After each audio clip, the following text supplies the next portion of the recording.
Aujourd'hui, dans Histoire révélée, nous abordons une question intrigante, Beyoncé utilise-t-elle la sorcellerie dans ses concerts? Pratique-t-elle des rituels sataniques sur scène? Pour répondre à ces questions, nous avons un invité spécial qui va partager son témoignage.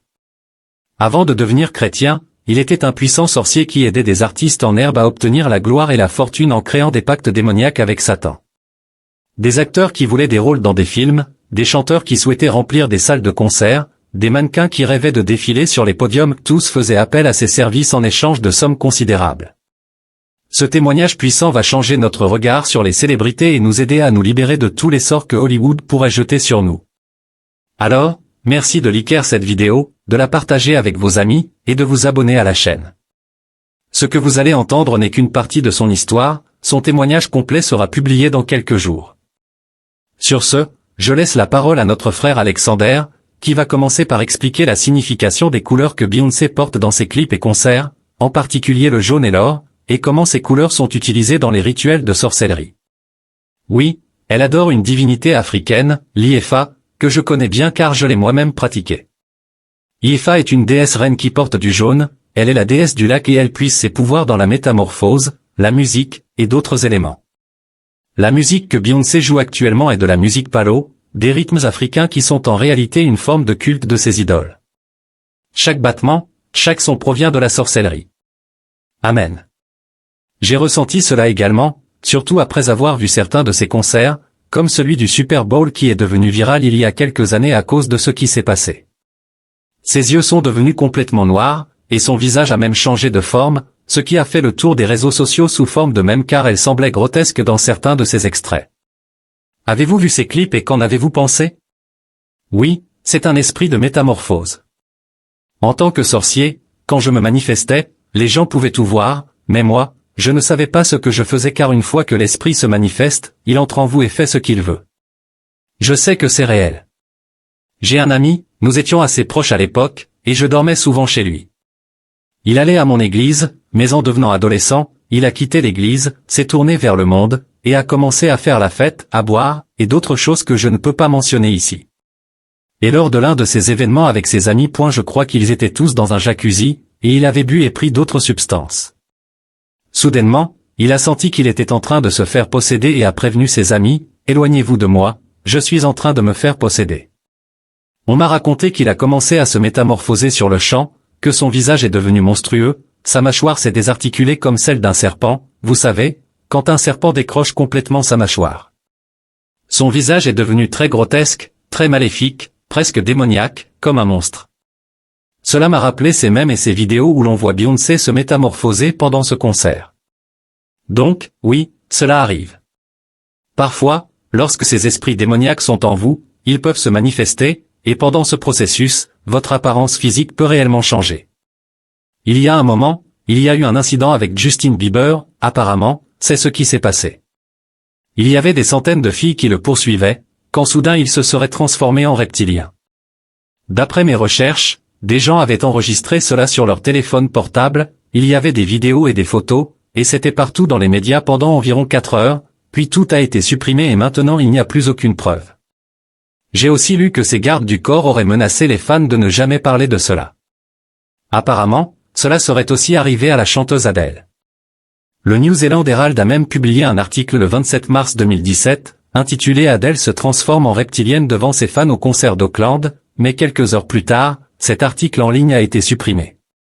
Honnêtement, après tout ce que j'ai vu et entendu, cela ne me surprendrait pas que ces choses se soient réellement produites, car comme je l'ai dit, j'ai été témoin de ce genre de phénomène avec mon propre ami.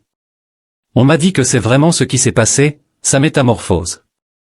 Et il y a une autre vidéo, celle de Justin Bieber au tribunal.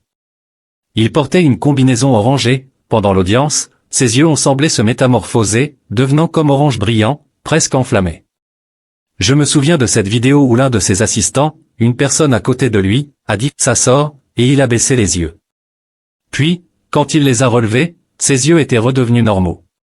C'était une expérience très révélatrice sur le fait qu'il se passe beaucoup de choses à Hollywood dont nous n'avons aucune idée.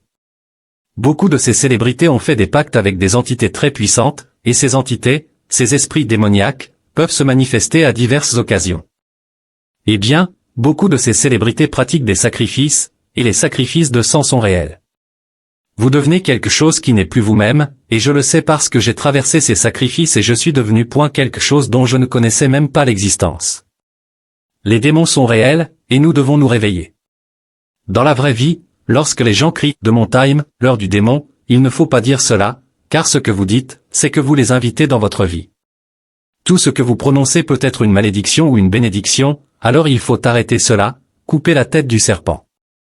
Si vous regardez certaines vidéos de Beyoncé, vous verrez qu'elle porte parfois un serpent sur elle. Nous devons comprendre que les divinités africaines comme On, Yaya, Ifa servent toutes sous l'esprit de Jézabel. Jézabel est un esprit puissant qui n'aime pas les enfants et qui déteste les prophètes. Il faut se rappeler de ces choses. Amen. Ces rituels sont bien réels. Je me souviens aussi que dans mon livre, je mentionne le témoignage d'Azealia Banks.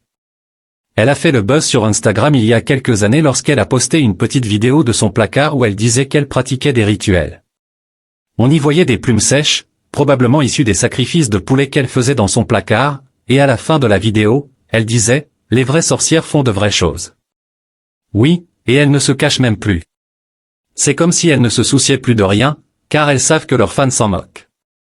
Leurs fans sont sous l'emprise de ces sorts puissants. Même si elles admettent ces choses horribles, même si on les voit faire ces actes démoniaques sur scène, leurs fans ne s'en soucient pas. Ils continuent d'aller à leurs concerts, de regarder leurs films, de les suivre sur les réseaux sociaux, car ils sont envoûtés. Ces sorts créent un lien d'âme très fort entre les fans et ces célébrités, les enchaînant spirituellement à elles par tous ces sorts, le vaudou, et la magie qu'elles utilisent constamment dans leurs films et leur musique. D'après ton expérience, penses-tu que lorsque ces chanteurs sont sur scène, ils utilisent leur musique pour jeter des sorts sur les gens? Je veux dire, Lucifer était un ange de la musique, non? Oui, à 100%. J'ai commencé à faire de la musique dans le monde, et je chantais des choses comme les armes, et tout ça.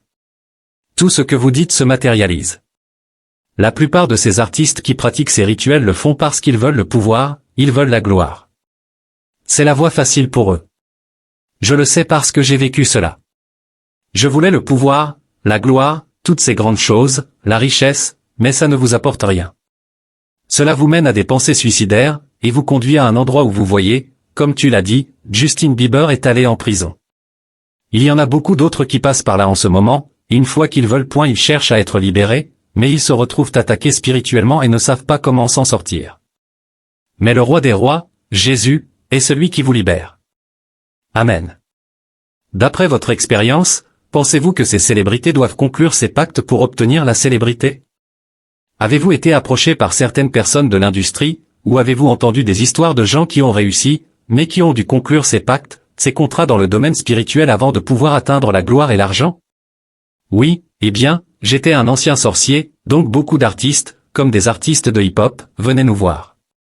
Ils nous payaient pour que nous fassions des rituels afin qu'ils puissent obtenir ce qu'ils voulaient. C'est réel, et ce n'est pas seulement pour les artistes de hip-hop, mais aussi pour des artistes réguliers, des acteurs. Si vous connaissez Hector Lavoe, la grande légende de la salsa, c'était un grand centro, vraiment un grand centro. Il obtenait son pouvoir en se rendant chez un habuan, c'est comme un magasin spirituel où il puisait la force nécessaire pour continuer à gagner en célébrité. Il portait les perles, et il chantait même une chanson qui est un chant centro. Il y a des chansons dont ils utilisent les échantillons, des rythmes qui nous servent à manifester des démons. Voilà pourquoi je dis que ces échantillons de rythmes s'incrustent dans votre esprit, et vous vous mettez à chanter quelque chose sans savoir ce que vous chantez, attirant ainsi des entités dans votre vie. Cela me rappelle le témoignage d'un artiste dont j'ai parlé dans mon livre. Il faisait partie de l'industrie musicale et mentionnait que cette musique attire des démons. Il disait que lorsqu'il travaillait dans l'industrie musicale sous un label, ils enregistraient un CD pour un chanteur, puis prenaient l'album maître dans une pièce spéciale où tous les sorciers et les sorcières priaient sur cet album maître. Ce qu'il faisait, c'était en fait attacher une multitude de démons à cet album. Ainsi, à chaque fois qu'une copie de cet album maître était vendue dans les magasins de musique, un démon était envoyé chez la personne qui achetait ce CD. Il disait, si vous voulez savoir combien de démons une personne a chez elle, comptez le nombre de CD qu'elle possède, et cela vous indiquera le nombre de démons dans sa maison. C'est très vrai. Ces artistes de hip-hop viennent, et vous ne comprenez pas qu'ils demandent quelque chose, et ce n'est peut-être pas un contrat écrit, mais c'est un contrat verbal qu'ils passent avec le diable. Les gens pensent que c'est tout à propos de l'Illuminati. L'Illuminati, c'est tout et n'importe quoi. Cela peut être de la franc-maçonnerie, de la santeria, de la sorcellerie, peu importe. Les gens associent tout à l'Illuminati, mais c'est bien plus que cela. Ils en parlent juste en termes d'Illuminati, mais en réalité, des sacrifices de sang sont faits pour ces albums, c'est vrai. Quand vous parlez de ces sacrifices, pour être clair avec les téléspectateurs qui nous regardent, vous parlez d'adultes, parfois d'enfants, même d'animaux. Comment ces gens vous trouvent-ils? Étaient-ils déjà célèbres ou étaient-ils des acteurs aspirants, des artistes en devenir? Comment ont-ils réussi à vous trouver pour vous engager afin que vous réalisiez ces rituels pour les aider à gagner en célébrité et en fortune? Comment ce processus fonctionnait-il? Le processus est que leurs assistants nous trouvent. Ils font des recherches, et j'étais sous l'autorité d'un parrain, un Godfaté. C'est lui qui leur parlait, et ensuite, ils commençaient à venir. C'est très privé, donc on ne sait pas vraiment qui ils sont jusqu'à point ils viennent, et ce n'est pas quelque chose que vous pourriez savoir dès le départ. Vous ne savez jamais qui est l'artiste en question au début. Nous penserions que c'est l'assistant, puis cet assistant amènerait l'artiste. Avez-vous rencontré beaucoup de célébrités en faisant cela? Oui, beaucoup, principalement des artistes hip-hop underground, puis vous les voyez parfois réussir soudainement. Que se passe-t-il après qu'ils ont obtenu la célébrité, d'après ce que vous avez vu? Doivent-ils continuer à faire plus de rituels pour maintenir cette célébrité et cette fortune, ou peuvent-ils simplement en faire quelques-uns au début, puis arrêter? Non, ils doivent continuer à grandir et ils doivent aussi payer. Ils doivent payer le parrain ou quiconque les guide, et prendre soin de lui. C'est fou parce que, lorsque je traversais mon propre processus, je devais constamment aller le voir pour qu'il puisse parler à l'esprit. Il pouvait ainsi faire des lectures et des prophéties fausses pour que vous connaissiez votre futur. Vous devez y aller constamment. D'accord, cela explique donc pourquoi certaines de ces célébrités perdent peut-être leur célébrité et leur fortune. J'ai entendu dans d'autres témoignages que si vous arrêtez de faire ces rituels, vous finissez par tout perdre, et je pense que c'est ce qui arrive à beaucoup de ces célébrités que nous voyons maintenant, tomber en disgrâce. Cette année, beaucoup d'entre elles ont été exposées. Elles sont maintenant dans les journaux, certaines vont peut-être au tribunal, d'autres en prison, divorce, leurs concerts ne remplissent plus les salles et elles doivent annuler des tournées. Si vous suivez l'actualité du divertissement, vous savez de qui je parle. Il y a cette chanteuse en particulier qui a dû annuler sa tournée, et c'est intéressant car je me souviens avoir lu un article disant qu'elle était dans la santeria, dans toutes ces choses. Je parle de Jennifer Lopez. Jennifer se livre secrètement à la sorcellerie, n'est-ce pas? Oui, son ex-mari a mentionné qu'elle le faisait dans l'une de ses interviews. Marc Anthony aussi, son ex-mari, était dedans. Oh, Marc Anthony aussi? Waouh, c'est irréel de voir comment toutes ces choses ressortent, et je pense que beaucoup de gens le savent déjà et, comme je l'ai dit, ils continuent de les soutenir parce qu'ils sont les nouveaux idoles. Ce sont les nouvelles idoles de la société moderne.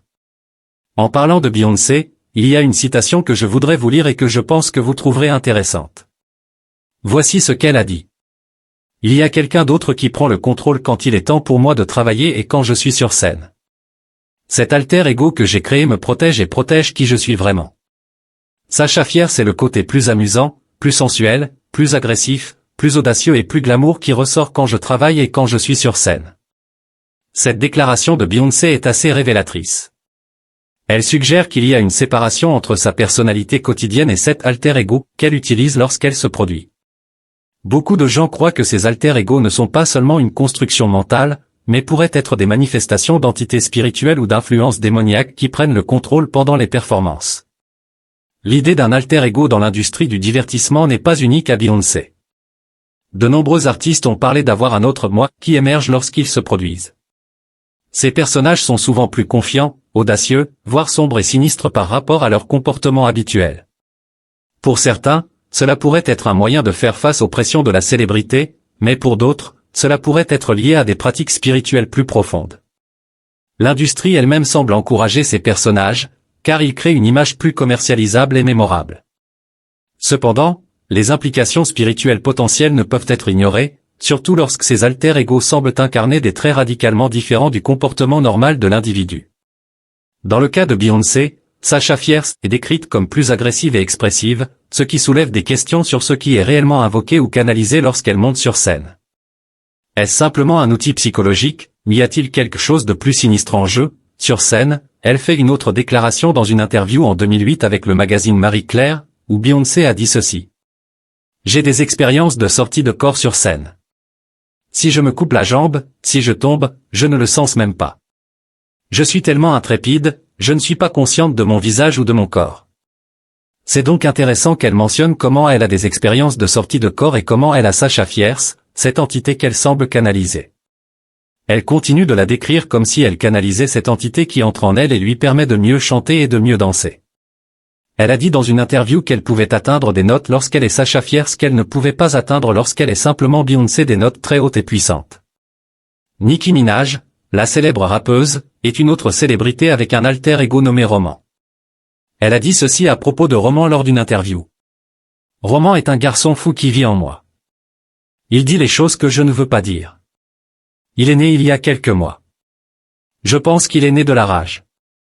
Il menace de frapper les gens, il est violent. Je lui demande de partir, mais il ne peut pas. Il est là pour une raison. Les gens l'ont invoqué, et maintenant il ne partira plus. L'actrice Jennifer Lawrence est une autre personne qui a un alter ego. Son alter ego s'appelle Gayle, et Jennifer a dit que Gayle sortait à chaque fois qu'elle était ivre. Il y a aussi Kylie Jenner de Keeping Up with the Kardashians qui a fait une vidéo YouTube pour Vogue dans laquelle elle essaie différents plats anglais. Elle a dit qu'elle avait un alter ego nommé King Kylie qui sortait chaque fois qu'elle se faisait toute belle et se maquillait. Après avoir entendu autant de célébrités dire la même chose, cela vous fait réfléchir.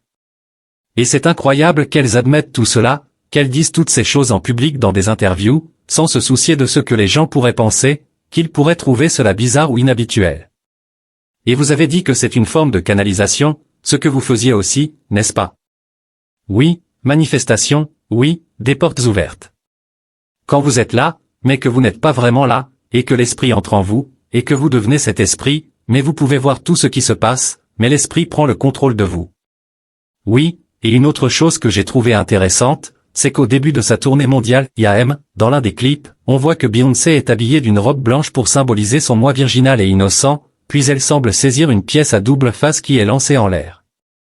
Un côté est censé la représenter elle-même, tandis que l'autre représente Sasha Fierce. Ensuite, on voit Sasha apparaître de nulle part et elle attrape la pièce en s'éloignant avec, ce qui illustre que l'esprit gagne et prend le contrôle. Vous avez également mentionné quelque chose d'intéressant maintenant que je parle de cette citation à propos de sa robe blanche. Vous avez également dû faire une sorte de rituel pendant environ 1 an où vous deviez porter des vêtements blancs, n'est-ce pas? Oui, un baptême démoniaque, un rituel. Et c'est elle qui dit qu'elle a été baptisée dans l'esprit de Sasha Fierce. Elle devait porter du blanc pendant toute l'année, mais personne ne le savait probablement parce qu'elle devait se cacher. Si vous êtes une célébrité ou si vous faites certaines choses et que vous devez porter un uniforme pour votre travail, vous êtes autorisé à porter vos vêtements habituels d'uniforme. Mais une fois que vous avez terminé ce que vous faites, vous devez revenir à porter du blanc. Donc, elle aurait pu porter du blanc pendant toute une année en faisant ses rituels, car vous devez le faire. C'est pourquoi je dis que c'est comme être un bébé sorcier, un bébé warlock. C'est comme être un bébé chrétien. Parce que ce que fait le diable est la même chose que ce que fait Jésus, mais il le retourne pour en faire quelque chose de maléfique et puissant. Oui, d'accord, merci beaucoup pour ces informations. Je voulais aborder ce sujet parce que je sais que beaucoup de gens sont obsédés par les célébrités. Les chaînes YouTube sur les célébrités fonctionnent très bien sur cette plateforme à cause de cette addiction presque démoniaque. Nous devons exposer cela. La Bible dit d'exposer les œuvres des ténèbres pour que les gens se réveillent et cessent d'idolâtrer ces personnes, et réalisent que ces gens ne sont pas ce qu'ils semblent être. Même s'ils vont dans les talk shows, donnent de super interviews et partagent des histoires amusantes sur leur famille, ce ne sont pas des gens normaux, pas comme vous et moi. Si nous pouvions voir ce qu'ils font derrière des portes closes pour obtenir cette célébrité, ces lignes de vêtements, de parfums, de maquillage, tous les sacrifices de sang, toutes les personnes qu'ils ont dû sacrifier pour ouvrir ces portes, je ne pense pas que beaucoup d'entre nous les suivraient. Je pense qu'ils n'auraient aucun abonné si les gens savaient toutes les atrocités horribles qu'ils ont dû commettre pour obtenir leur célébrité. Et ce qui les effraie, c'est que certains d'entre eux ont signé des contrats, à la fois sur papier et verbalement, et ils pensent que cela compte vraiment. Mais si vous vous donnez à Christ, ces choses sont brisées, ce sang est brisé. Ils ne comprennent pas que cela, c'est la mort, car la peur est si réelle. J'avais moi-même un contrat, j'avais signé un contrat lorsque je faisais des rituels de sorcellerie. J'étais terrifié. Mais Dieu a dit que lorsque vous vous donnez à Christ, tous ces contrats sont brisés au nom de Jésus. Et vous vous repentez et vous ne revenez pas en arrière, vous êtes libre. Ils doivent savoir cela, ils doivent le savoir. Oui, je pense que beaucoup d'entre eux voudraient peut-être partir, mais ils ont peur, comme vous l'avez dit. J'ai entendu des témoignages, comme celui d'un joueur de football célèbre qui a mentionné qu'un de ses coéquipiers devait sacrifier sa mère. Il était censé l'offrir comme sacrifice de sang, mais il a refusé. En conséquence, un démon est venu vers lui pendant qu'il jouait sur le terrain et lui a donné une crise cardiaque, et il est mort. J'ai entendu que cela pouvait arriver parfois lorsque vous arrêtez de faire ces rituels, lorsque vous arrêtez de leur offrir des sacrifices humains, ils peuvent venir et prendre votre vie. Mais comme vous l'avez dit, s'ils se repentent, s'ils cherchent le Seigneur, s'ils prient et jeûnent pour que Dieu détruise tous ces pactes et les protège, je pense qu'ils pourront sortir de ce monde obscur et échapper à tout cela, car le nom de Jésus est au-dessus de tout, même les démons se soumettent au roi des rois, au Seigneur des seigneurs. C'est là que vous savez que Jésus est Seigneur, le vrai Dieu, le seul Dieu, quand même les démons se soumettent. Merci beaucoup, frère, d'avoir pris le temps de venir sur notre chaîne. Je suis vraiment reconnaissant pour votre temps et je pense que nous avons tous appris quelque chose de nouveau aujourd'hui. Je vous remercie encore une fois. Je prie pour que le Seigneur continue à vous utiliser puissamment dans votre ministère. Nous allons laisser des liens vers votre YouTube et Instagram dans les commentaires. Quel est le nom de votre ministère? Mon ministère est Forever Serving God Ministry, et je suis un artiste chrétien. J'ai un album qui va bientôt sortir, il s'appelle Demon Slayer, c'est un album de délivrance. Amen. Je vous invite donc tous à visiter sa chaîne et son Instagram pour lui donner de l'amour et à découvrir cet album lorsqu'il sortira. Je voudrais aussi remercier tous ceux qui regardent et les inviter à rejoindre la chaîne de jeûne d'1 an que j'organise, où je vais jeûner et prier chaque jour pour toutes les demandes de prière que vous envoyez à mon ministère. Écrivez vos demandes de prière dans les commentaires de mes vidéos, car moi et des centaines d'autres guerriers prieront pour elles pour le reste de 2024. Je vais également laisser un lien vers la playlist qui contient toutes les interviews précédentes que j'ai publiées. Bien sûr, je vous invite à vous abonner et à choisir tout pour ne manquer aucune vidéo future. Et sur ce, frère, pourriez-vous nous conduire dans une prière pour terminer cette vidéo? Oui, ce sera un grand honneur. Père Céleste, je veux juste te remercier, Seigneur. Père Dieu, nous voulons te glorifier, Seigneur. Nous te donnons toute la gloire, Seigneur. Père Dieu, je prie pour chaque individu qui traverse des attaques spirituelles, Seigneur. Je déclare et je décrète maintenant dans le monde spirituel, Seigneur, que tout ce qui les attaque, Seigneur, nous le délions ici sur terre. Nous savons, Seigneur, que tu le délieras dans les cieux parce que tu es notre Seigneur, tu es notre intercesseur, Seigneur. Tu es celui qui brise les joues, Seigneur. Je te remercie, Seigneur. Je te remercie pour cet homme de Dieu puissant, Seigneur, qu'il est. Je te demande, Seigneur, de lui donner abondance et faveur dans sa vie, Seigneur, que tu le couvres, Seigneur, que tu continues à l'aimer, Seigneur, qu'il ne regarde ni à gauche ni à droite, mais qu'il reste sur le chemin étroit vers tes pieds maintenant, Seigneur, qu'il continue à avancer, Seigneur. Qu'il continue à exposer ses sorcières et ses sorciers, qu'il continue à exposer l'oppression démoniaque qui traverse la vie de chacun, Seigneur. Je te remercie, Seigneur. Nous te glorifions au nom de Jésus. Amen.